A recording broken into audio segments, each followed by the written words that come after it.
And acknowledge that we are here on the unceded lands of the Wurundjeri people and the Kulin Nation to pay our respects to elders past, present and emerging, and to acknowledge that all of the things that we're going to be discussing this evening have been inherent in their culture since the beginning of time. So they really are our leaders, and it's a wonderful opportunity to finally see them have this acknowledgement. So now, we are very excited for this event. We've known and followed Joëlle's work for a very long time, and we first met when you were doing your PhD. So, so introducing Joëlle first, who I'm sure you all know, but she is a leading climate scientist, an award-winning climate scientist and writer from the Australian National University. She is a global leading expert in climate variability and change. And she's been obviously a very outspoken person on all of the areas in which we need to look at the space in between the facts and to start to take a more cultural approach to all of these issues. And Sophie, Sophie Wade is the mayor of the City of Yarra. She's also a competition and consumer lawyer and has done quite a bit of pro bono work with refugees. So, and she's a member of the Greens. She arrives on her bike, which we love. And so really looking forward to hearing this conversation. I have read the book. I found it incredibly moving and obviously incredibly informative. And so I'll have to stand at the back, otherwise I'd be a spoiler. Thank you very much. Welcome everybody. It's great to see so many people here today for such an important occasion. I'd also like to acknowledge the Wurundjeri Woi-wurrung people as the traditional owners of the lands now known as Yarra, and also acknowledge other Aboriginal and Torres Strait Islander people who have contributed significantly to life in Yarra as we know it today, and to pay my respects on behalf of the City of Yarra to elders past, present and emerging. So great to be here tonight at the Melbourne launch of Joëlle's book, Humanity's Moment. Some of you may know Dr. Gergis, an award-winning climate scientist and writer with the ANU. And I think what's particularly special about your work is that you obviously have this incredible academic background and ability to understand, speak and write about these things in the scientific and necessary way. But what I think is really special about this book and about I've listened to a few of the podcasts and stuff you've been featured on recently is your ability to communicate that in a way that people can understand and grasp onto as well. And I think that's where it's so appropriate that we're here at CLIMARTE tonight, where it's all about trying to make people feel about the climate and trying to make people engage with it in that way. So Joëlle served as a lead author on the Intergovernmental Panel on Climate Change, the IPCC Sixth Assessment Report, which I feel like it's pretty cool to meet you. That's a pretty amazing credential right there. And having read a bit about what that entails, I'm looking forward to hearing more about it tonight because it sounds like an astronomical amount of work, and something I hadn't realised was that it was done voluntarily, which is just incredible. And you also are the author of A Sunburnt Country, The History and Future of Climate Change in Australia. So I think I'll have to pick that one up after this. We at Yarra were lucky enough to have Dr. Gergis speak about that book as part of a previous panel discussion hosted by our climate and library teams at the City of Yarra. So, developing that IPCC report, coming to grips with exactly what the picture is and how bad that is what has made you write this book. Kept awake at night, not only with these realisations, but knowing the urgency and devastating impacts of climate change and not being communicated to the wider audience, wider global community in a way that people can latch onto and understand and treat with the urgency that it really requires. You take us through the science in this book with the IPCC report with unflinching honesty, explaining what it means for our future, and also sharing your personal reflections, including things that you've seen on the ground and things that matter to you. I'll now turn to asking you some questions, but let's all give a big welcome to Dr. Joëlle.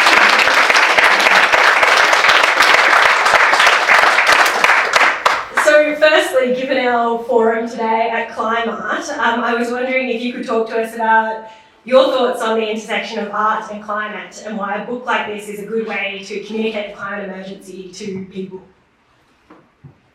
Well, good evening, everyone. It's just such a pleasure to be here. I've got to say it's a real highlight on my book tour to have the opportunity to speak at the first, dedicated climate change gallery.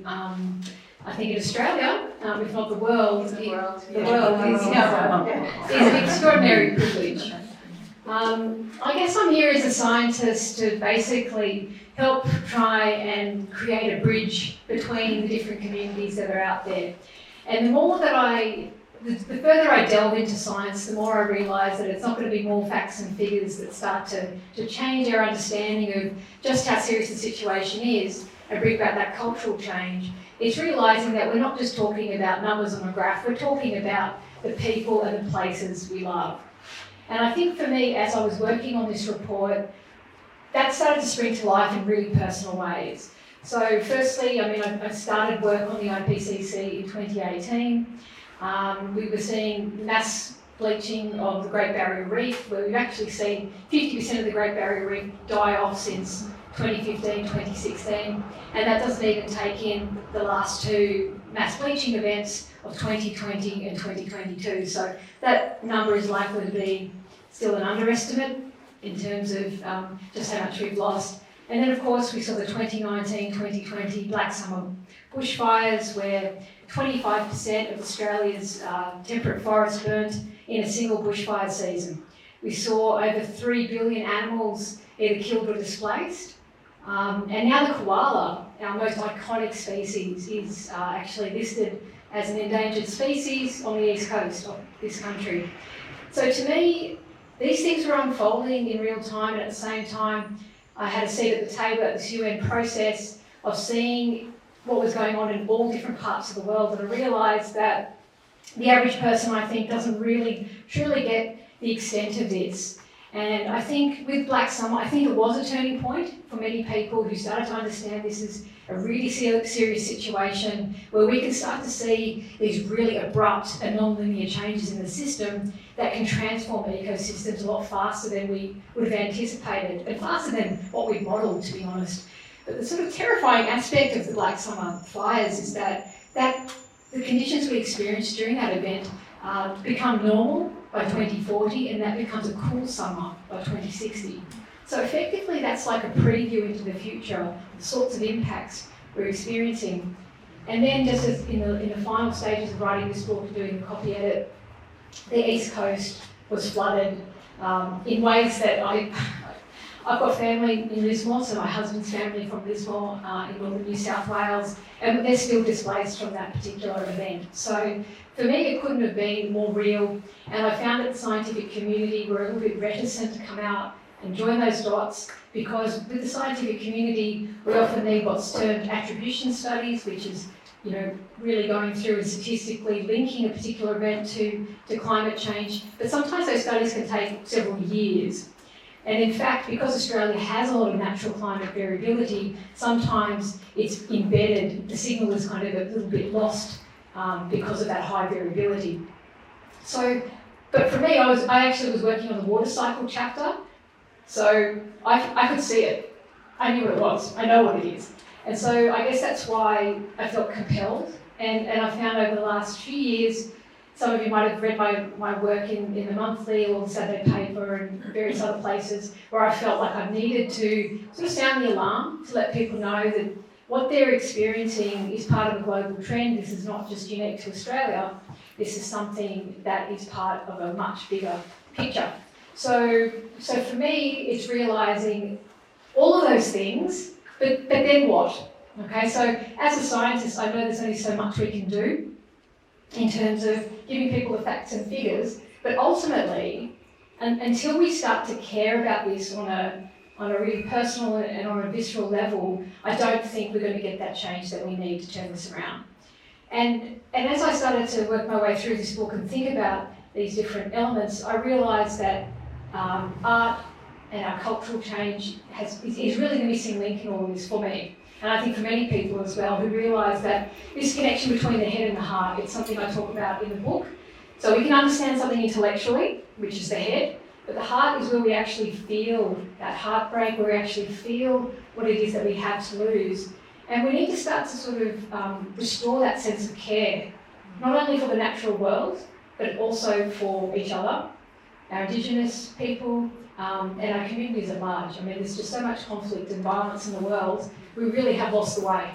And I think that we actually stop and think about the role of art in helping bring awareness to these cultural moments. Like I think of those, sometimes it's not about the facts and figures, so I think that image of the Vietnam War, where there was that image of a girl running away from the napalm, and that was something that I think was seared into our public, into our heart really.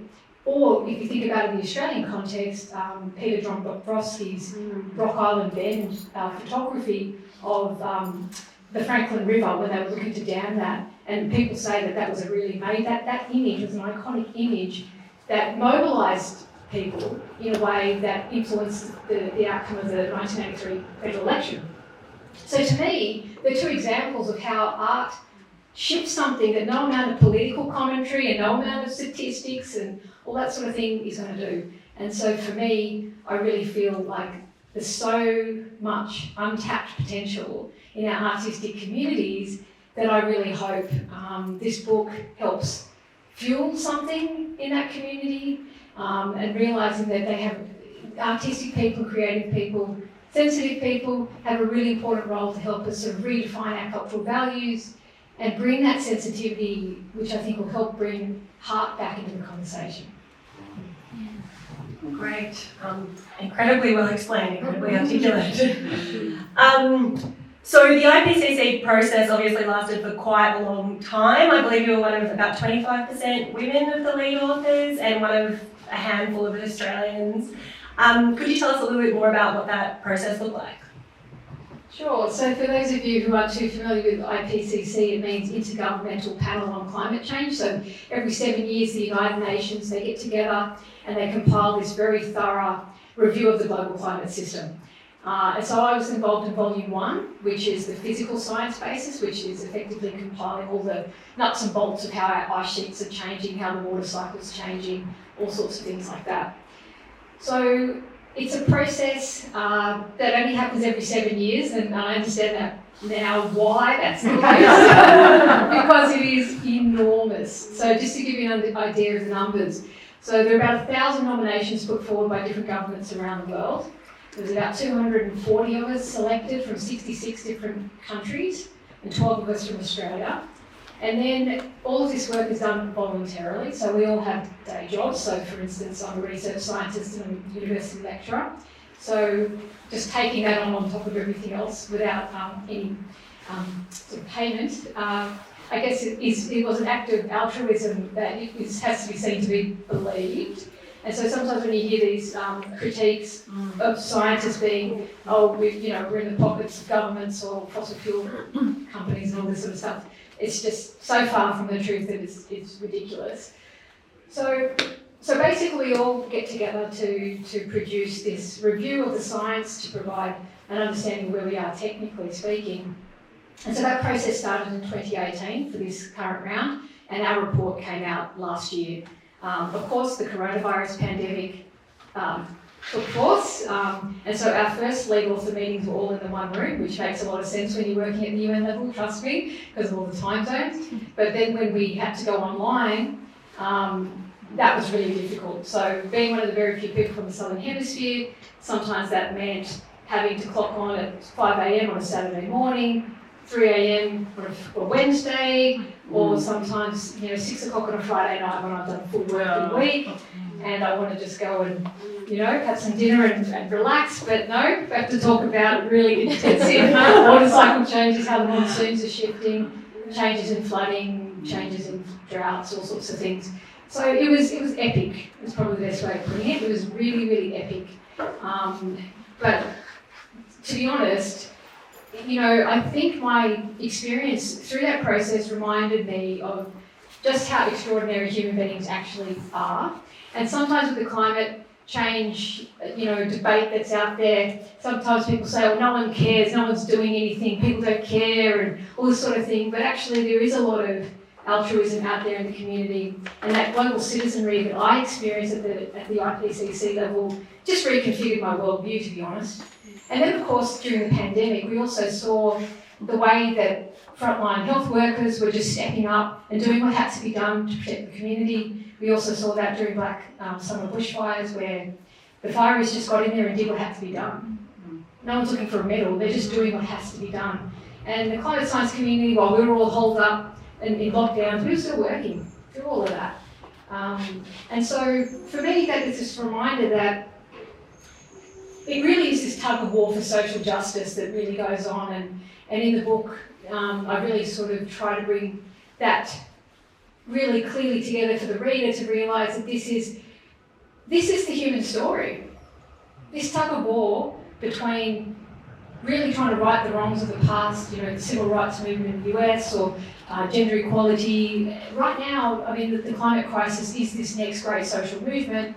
And I've been thinking about it lately, and I've been thinking the 2020s are going to be this moment where we look back and say, well, where were you? How did you show up in the moment? The same way we think about the 1960s as this really revolutionary time. Well, we're in a revolutionary moment right now. And so sometimes people get really despondent, and other times they get frustrated. But I think it's just realising that it's not a place we're going to arrive at necessarily. I think this is going to be something that's intergenerational. So, with gender equality, we're still fighting for that. With Black Lives Matter, we're still fighting for that. With this environmental issues, people have been fighting over this for a long time, right? But I'm just hoping, well, from the climate perspective, the carbon budget is now so dire that really it's this next decade. That's why they call it the transformative decade. That's why someone like me is taking time away from my scientific research career to be here talking to a group of hopefully artists and other folks who want to think about this issue in a different way. Because for me, what I've come to realise, it's not about the facts and figures. Just getting back to the IPCC report, just to close that piece off.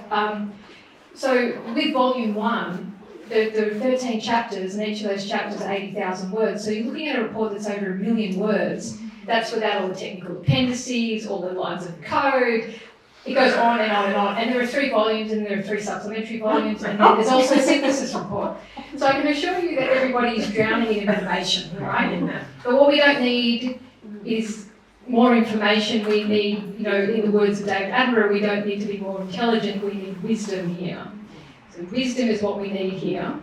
And I think that it's just really having enough people awaken to this moment of realising we are in this transformative moment and redefining the cultural values that really matter to us. So if you stop and you think about, are we all okay with the fact that 50% of the Great Barrier Reef has died off on our watch? I'd say most people aren't okay with that. So it's about creating or removing the social license for these things to continue. And this is the story of the human struggle. This is our history. This is humanity's work. And so the title of the book is Humanity's Moment, because it is this moment to reconnect with our shared sense of humanity and what is humane about the human species. And I think that is something that we just need to start telling better stories around this. Instead of everything being so degenerative and this loss and destruction, and unfortunately that's going to play out. It's going to get worse before it gets better. I'm not going to lie to you, and I don't lie to you in the book. I'm very straight about that. But when people say, oh, it's all too late and this sort of thing, that's just, the science doesn't bear that out. Every fraction of a degree matters. And that is still in our hands. And that's something, I guess, as a scientific community, we want to convey that really clearly, because sometimes non-expert commentators in this space can kind of co-opt it and say, oh, there's runaway climate change and, methane bombs and the permafrost and we're all doomed. that's not particularly helpful right now, is what I would say, because the science just does not bear that out. So what I try and do in the book is give people enough of a grounding in what the scientific community say, not a bunch of other people. As a scientist, I'm sort of held to professional standards, so I'm going to give it to you straight. But then it's like, where do we go from there? Because the truth is bad enough, to be honest. We actually don't need to exaggerate the situation at all. So I think if we start from that place, then we know what we're dealing with. Same thing like when you have like a health condition, right? You want to know exactly what the situation is, what are the treatment options. You don't want the doctor not being straight with you. And I guess as a scientist, I'm trying to be straight with everyone and think about what it is that we can do. Excellent, that's very helpful and just like a mind-boggling amount of work. And I just can't wrap my head around the fact that that was all done voluntarily by experts who had other jobs. It's just incredible. And I think one of the interesting things that you've said right there, and I know you said in your book as well, is there's that scientific need and professionalism to make sure that everything's absolutely accurate, but that sometimes means that the key messages get lost in the detail. So I think that's what's another particularly special thing about your book, is being able to draw out those highlights for the rest of us who don't have time for 3 volumes, 3 supplementary volumes, and appendices and whatnot. So you kind of touched on this then, but how do you grapple with the climate debate being so politicised, and do you see us as kind of on the way out of that? Or I think, as you've just said, that there might be stages, like, we had waves of feminism, maybe we're going to have waves of this, and could you speak to that at all? I'd love to speak to that. So the Australian federal election that played out in May, I think, was a real turning point for us. Now, I think a lot of people are feeling a renewed sense of optimism, and thank God, right? I think there's a collective sigh of relief. We threw out a really toxic government that I think for many people didn't reflect our values, not just on the environmental front, but on a range of humanitarian fronts and many, many areas. So for me, that really represented a moment where people said enough is enough. We're going to get behind people that reflect our values. And so we've really seen the rise of the independent candidates, green candidates, and also just holding the other major parties to account. And I think that's really important. So I feel that we're at this moment where this social tipping point has occurred politically here in Australia, where we've shifted back to something that is a bit more progressive, a bit more humane. But the work is still ahead of us. As many of you would know, the federal government policy is still really looking to exploit fossil fuels. So there are about 116 different projects that are currently slated, and that's entirely inconsistent with where we need to be going. So that to me is the next frontier. And so again, this is where the social license comes into it. Really, are we going to get behind a government that really wants to continue to make the problem worse? Or we're actually going to say, this is the moment where we finally learn to live sustainably on this planet, and we leave remaining fossil fuels in the ground. The same way we look back at the time where we used to use asbestos in houses or mercury fillings in your teeth, you'll look back and say, can you believe that we used to pollute the atmosphere in such a way that it's an open sewer? And the thought that's just come to me recently is like, every single decision that we've ever made to exploit the natural world has led us to this moment. We're literally destabilising the planetary system. That's a profoundly confronting reality to take in, but this is actually where we are. Every single decision. So we have to acknowledge that we are in a moment right now that we've never been in before, so this is what makes it a bit different. So yes, we have had these different struggles for social justice throughout our history, but this is like the mother of all group assignments, as I say in my book. It is big, right? It is so big, but I think we have to rise to the challenge. I mean, there's really no option, to be honest, in terms of where we are right now. The current policies that have been implemented see us warm between about 2 and about 3.8 degrees. So between 2 and 4 degrees is a catastrophic overshooting of the Paris Agreement targets.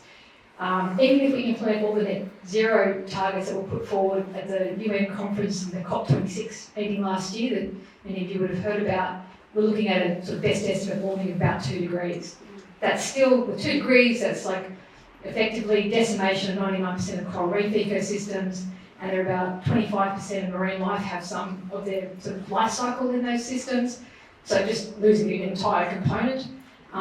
You start to destabilise Greenland and the West Antarctic ice sheets beyond 2 degrees, between 2 to 3 degrees, and that is considered irreversible on timescales of millennia. So we'd like to avoid that. How about we keep away from those disastrous outcomes? And so with the IPCC report, we actually lay out very clearly these different pathways. So right now we're kind of at the sort of middle of the road pathway. Some people would say we're also maybe a bit higher than that. I'm going to be a little bit optimistic and say let's just give people the benefit of the doubt with the implementation of some of these policies, but still it's not enough. So I guess what I'm trying to say, and what I am trying to say in this book, is that what we're doing isn't enough. So why? What's the missing piece here? That's why I'm sitting in an art gallery on a Tuesday night, right? People need to care about this stuff. They need to care about this stuff in a way that means something to them, that means something to them, not just intellectually. It needs to be something that is where people feel moved enough to realise that they are in this moment. Because, there's so much vying for our attention, it's very easy to feel like there are other things to take us away from thinking about this moment. But if people like us in a developed country like Australia can't put our awareness towards this, then how can we expect someone in Nairobi who can't even, go to school or have running water? And I actually talk about poverty in the book a lot. It was a really confronting thing for me. I'm a physical scientist, so I deal a lot with things like ocean circulation and temperatures and rainfall. My whole career has been looking at sort of natural variability and trying to see how unusual this current period is in a long-term context. But when I started to look at some of the numbers around how the world, like the state of the world, the stock take of the state of the world, the middle section of the book does get a little bit, like, apologies if you're driven to drink. I'm sorry about that. But again, you have to just put the facts on the table. 25% of people in slums, no running water, no sanitation, electricity. 25% of the world's population. I mean, that is phenomenal. And just while we're on these awful topics, there's like 75% of the Earth's surface has been degraded by human activity, and only 3% of land-based ecosystems are considered ecologically intact. Stop and take that in for a moment. That's horrendous, right? We all good with that? Like, I understand that most people don't have the time to think about this on a day-to-day basis, but I guess I'm coming over from the scientific community with my hair on fire saying, guys, please listen to what we're saying. And I know a lot of us are kind of nerdy types and we say a lot of things that are maybe not so easy to hear. But I know some people are listening. I know you guys are listening. And I guess what I'm trying to do is, this book was really written to try and fuel this social movement, which I think really comes about from a cultural change. And that is something I am really inspired about. And I think that, I hope that it inspires other people to feel that they're a part of this historic moment, because at least it brings meaning to your life. If nothing else, and even if we fail, we've tried, right? And it's sort of thinking about which side of history you'd like to be on. And I think the younger generation really need to hear this as well, because a lot of them are feeling very despondent, and I also talk about that. And so I think we need to be having these real conversations about the mental health challenges, about the existential crisis that we're facing, and starting to think about, we need to address this, and we're not there yet. And so maybe that's enough on that. Thank you, Joëlle. That's really helpful. I think the really visceral reaction that you have to this when you're somebody who just knows exactly what you're talking about is quite a thing to see and quite a thing to hear, because you read data in the paper and you think, oh yeah, it looks bad, but I think you being able to explain it like that, it really brings it to life and it says, no, this is very real and this is what we should be caring about. And I also agree with your points around the most recent election. I know I woke up the next morning crying because I just thought, oh, this country reflects who I thought we were again, and that I hadn't felt that way for quite a long time. And now I think we're at the point where we're like, okay, well, we've sent a clear message, and we need to keep that message up, that this is something that we all really care about and we understand, and we're getting more and more understanding every day. On a kind of, more forward-thinking note, could you give us 2 to 3 things that we could do right now to make a difference? I got this question, I think it was at one of the writers' festivals I've spoken at over the last couple of weeks, and I've decided I'm going to take a big picture view. I'm not going to tell you to do the solar panels and all that. Do that. That's you. What I'm going to challenge you to do is to really get that we are in a profoundly transformational moment in human history. I want you to get that. And then act accordingly, right? So if you've got children, grandchildren, you're a young person, any of those things, if you get the significance of the moment you're in, I think you'll be guided by your own inner wisdom around that. I don't want to be didactic because everyone's really, really different. But I think everybody has something to offer this movement, I believe, because it's this awakening. And it's just part of reconnecting with your own sense of humanity. So for some people, for someone like me, I'm a climate scientist, so I devote my time to understanding the science. I'm also a writer. I try and help people put words around things so that people have a framework that then maybe sparks them to bring forth their own contribution.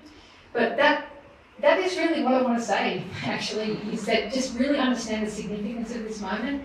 And just from the technical perspective, that there really are these thresholds in the climate system that once you tip them, they do become irreversible. We're not there yet.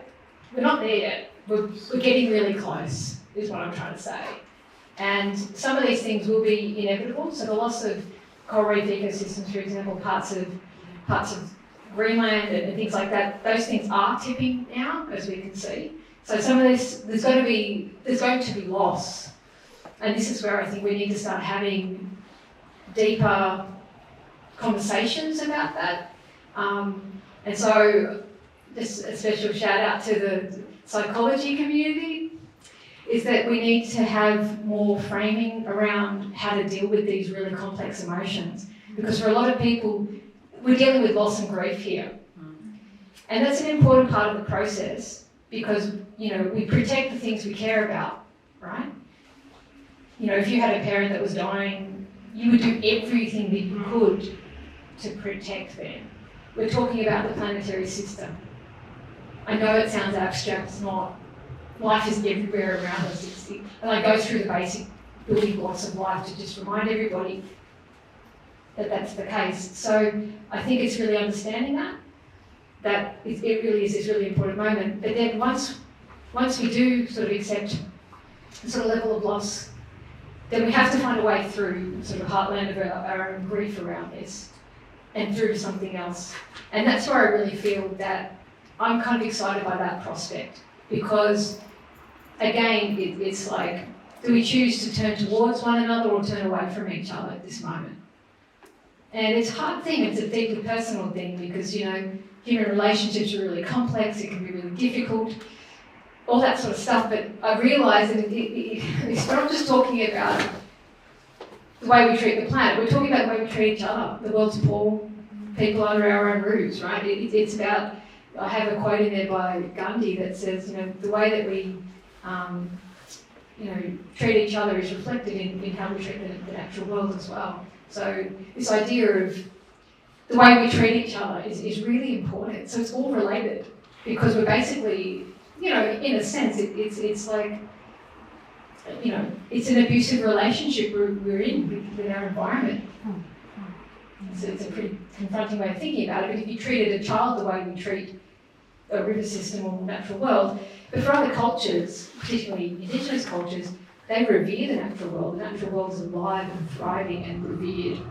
And we could do well to actually take a leaf out of their book and think about, again, cultural values. What do we collectively value as a society?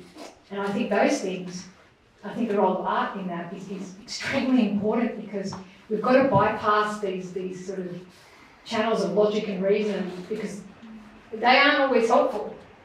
Let's be honest, like I said, sometimes it'd be an image or a film or a story or a poem or something that just has an emotional response in us all that I think is universal. Now, I don't claim to have all the answers, but I have a crack at it in chapter 11 where I talk about art, and I'm very proud of that chapter because I feel like, I hope it reaches certain people in a way that activates them. Because I really feel that until we start selling better stories and thinking more of this vision of the future we want, rather than this degenerative narrative which is all destruction and the apocalypse, and the apocalypse is not a done deal, is something I say in my book, and that's true. I'm telling you as a scientist. It's not an inevitability. But we are very close to some really serious tipping points, and this is our moment. I love that line, apocalypse is not a done deal, but I think, also, trying to keep people from the brink, but also recognising how close we are is a very delicate place to be, and leads in nicely to my next question, which is, as a scientist working at the forefront of such a critical movement in time, what gives you hope? I guess it kind of loops back to what I was sort of saying initially about the IPCC experience, that just realising that human beings, there's a lot of goodness in humans. Like, there are people that behave badly for their own, they're psychologically damaged or have their own problems, and okay. But there's a lot of us who are just trying to get on with it and do the best that we can, and I think if we reconnect with that sense of our own goodness and the goodness in others and the altruism associated with that, and some people might say, oh, that's really starry-eyed and all this sort of stuff. Yeah, maybe, okay. But at least I want to be on that side of the fence. I'd rather be on that side of the fence. Like, if you think about, the war in Ukraine right now, how people drove from different parts of Europe to go and pick up the Ukrainians just to give them a bed and somewhere to stay. You're trying to tell me there's not goodness in humanity? Like, it's there. Right? It's up against some pretty serious forces, though. This David and Goliath tug-of-war is always going to be there. This is part of the human condition. That I don't think we're ever going to arrive at a place. Maybe in the future, one day, in 300 years or something, where we've evolved past all of this, but maybe not. So let's just deal with the reality of that. The reality is that you can choose how you show up in this moment. You can choose who you want to be in this moment. And so what gives me hope is being around other people that also are showing up in the way that they can, and then also feeling a part of something, where you find your own tribe, wherever that might be, and you do what you can, where you feel like you're offering something maybe that's really unique to you. So for me, I'm someone in my community that's a writer. Not many people in my community write books because they're too busy doing the science, and I do the science as well, but part of my contribution that is unique is that I try and have these types of conversations, right? It's fun for me as a scientist to go to writers' festivals and to meet artists and things. It's really cool. So different than people I usually talk to. Bless them, they're very interesting bunch, but I can assure you the cultural change we need is going to come from the scientific community, right? A bunch of nerdy scientists like me. The revolution we need is going to come, as always, from the artistic community, let's be honest. It's going to come from the people who are going to help us shift the way we think about the issue in confronting ways, in beautiful ways. That's the other thing. So not all art has to be political as well. One thing I write about in my book that brought me back from quite an intense period of depression, I write about depression. It's something I just have to manage in my life for a range of different reasons. But one of the things that brought me back when I was in a really deep, dark hole was just listening to music and reading poetry and connecting with art again in a way that just reminds me of the beauty that's in the world. And I think that is a really worthy thing as well, as much as, it's really important for some art to be political, sometimes beauty for the sake of beauty, because beauty and heartbreak sit side by side. And it's usually the beauty that gives us that little bit of a nudge to go, oh yeah, there's still something here. This kind of ray of light, whether it's someone else the empathy or that kind of compassion that you, or sense of camaraderie. And I hope people feel that in my book too, when I take the reader on a bit of a journey, actually, and take them by the hand, and there's some hard terrain in there, but I'm there. And at least feeling that, I hope helps. Because I think when we feel isolated and disconnected, that's where I think things like depression can really, really tug you down and under. And I go through that, and I'm honest about that. And that's why I feel like what I put on the page is pretty, it's a deep dive, it's hard one, it's really my own journey through, but other people have their own journey, but I guess art was part of the way back for me. That's great to hear. I think this is my last question, and I think you've addressed it to an extent, that what do you hope people will take from reading this book, and I guess also, is there anything else you'd like to tell us before we leave each other tonight? Yeah, I guess I really just want people to start to feel like this is a moment, that we are in this transformative moment. I guess, if nothing else, just know that. But also knowing that there's something for everybody to do. And I don't mean that in a really kind of glib way. There really is something that we can all do in big and small ways.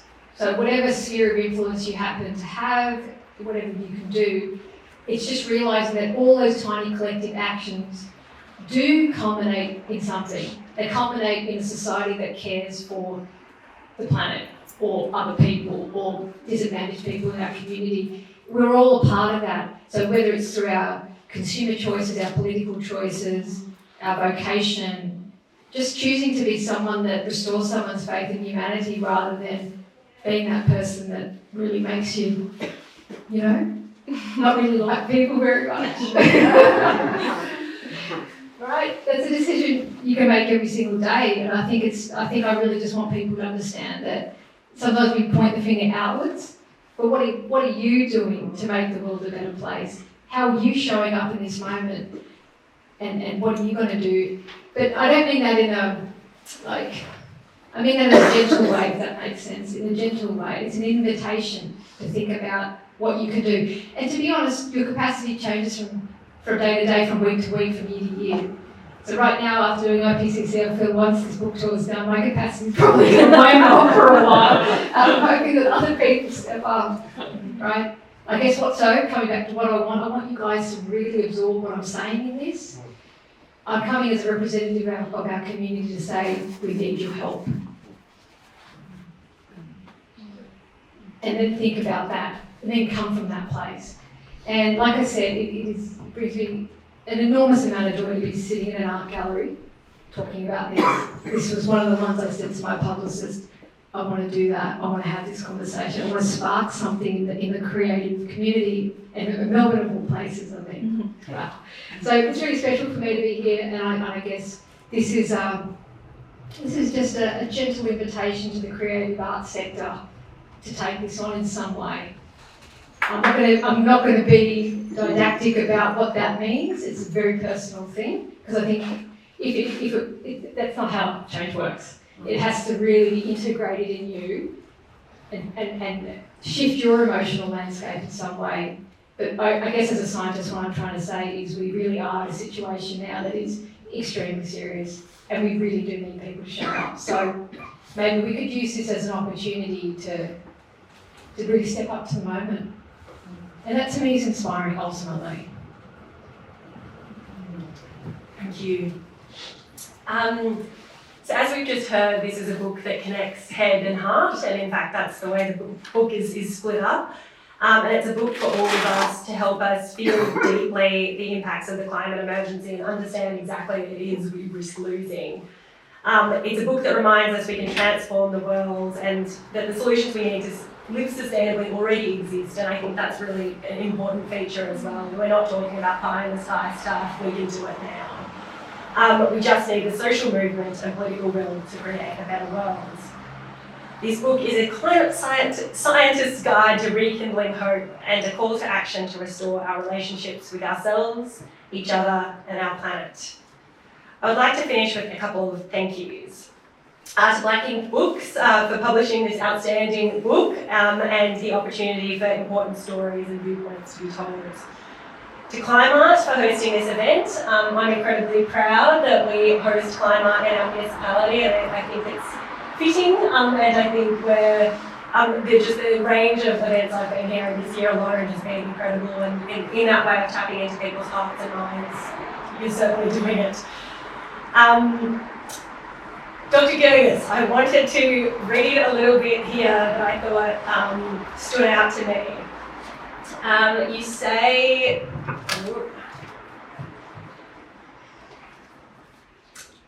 where am I? Okay. As I roll out of bed on this dark winter's morning, my nerves are shot. It's been a hell of a year. But if I don't get up, I'll miss the opportunity to represent Australia's scientific community in this global process. At the rate we're going, by the time the next IPCC report comes out, likely around 2030, the world will have blown the carbon budgets required to achieve the Paris Agreement targets. In my darker moments, I fear that we may have already crossed an invisible threshold, pushing the planetary system past the point of no return. So as much as I need the rest, it's time to haul myself out of bed and take one for the team. And I think in that, you use team to represent the Australian scientific community, but also to represent a human community, all of us, literally everybody in the world, our kids, our grandkids, future generations, and every other living creature as well. So on behalf of the team, I would like to thank you very much for all of your work on the IPCC report and this book, and bringing this book to us and doing all the work that you're doing in this humanities movement. So thank you.